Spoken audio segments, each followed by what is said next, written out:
right, plus the 2 electrons there.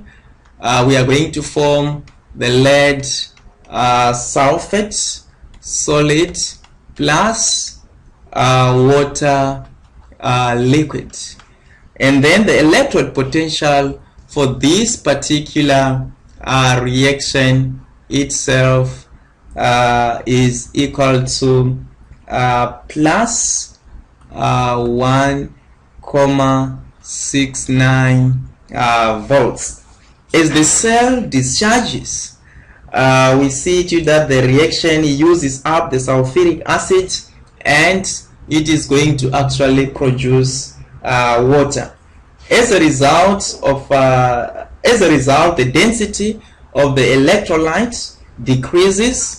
Measuring the density of the electrolyte is a means of finding out how much the cell is actually charged, right? So during discharge, lead sulfate forms on both plates. So as we can see, during our discharging process, we have our lead sulfate which is being formed at the anode, and it is also being formed on the cathode there. So that's why we are saying that during the discharging process, we see to it that we are forming lead sulfate right there at the anode as well as at the cathode. So now let us see what's happening during the charging process. So let us see what's happening during the charging process. Right, to recharge, the car's alternator passes a current through the battery in the opposite direction and reverses the reactions. So we have the half reactions 1 and 2 above. So we have this half reaction 1, and then we are also having this one which is 2, right? Become, so we are going to have our lead sulfate which is in solid form plus the 2 electrons.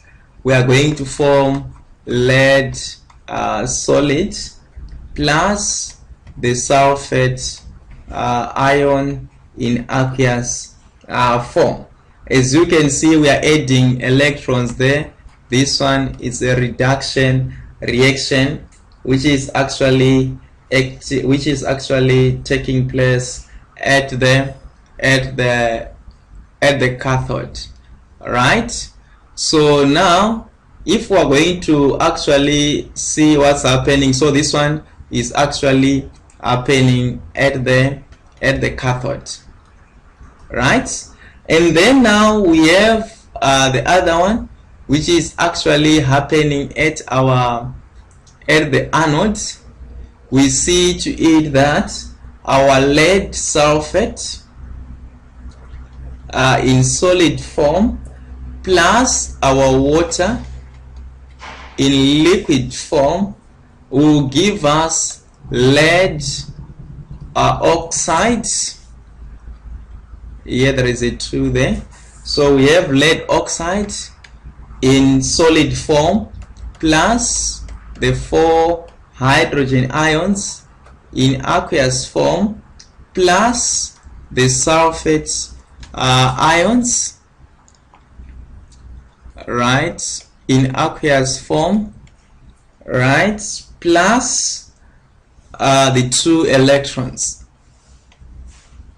So as you can see, this one in itself is an oxidation reaction, and it occurs at the anode. Why? Because we are losing 2 electrons there. So the equation below summarizes the discharge, that is forward, and the recharge, which is the reverse reactions which are taking place in our battery, right? So what are we saying here? We are saying that we are having our lead in solid form, right, plus our lead oxide, Remember, this one is also in solid form, plus our sulfuric acid.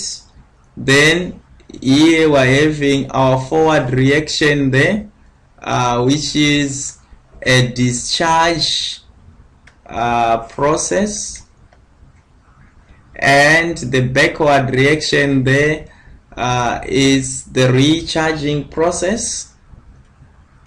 So this one happens during recharging, and then now we're having the formation of our lead sulfate, right? And this one again is in solid form, plus our water. And what we know is the delta H for this particular reaction itself is negative. That is, it is less than 0, right? So what are we saying? This one is our negative plate, that is on the lead, and the lead oxide is our positive plate, right?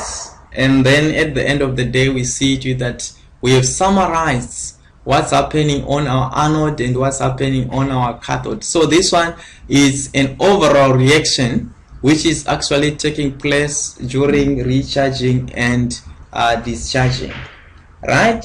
So if we're going to look on other secondary plates other than the lead acid plate, we see to it that rechargeable batteries, they have applications in cell phones, portable computers, digital cameras.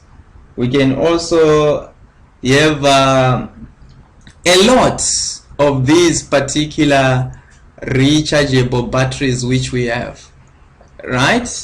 So now we have what you call, in these ones they use what you call nickel metal hydride and lithium ion cells are examples. So we actually have what we call nickel. So we have what we call nickel metal hydride, nickel metal hydride, and we have what we call lithium ion cells.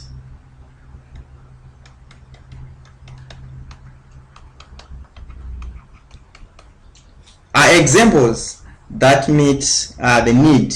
They have largely replaced nickel cadmium cells in many applications.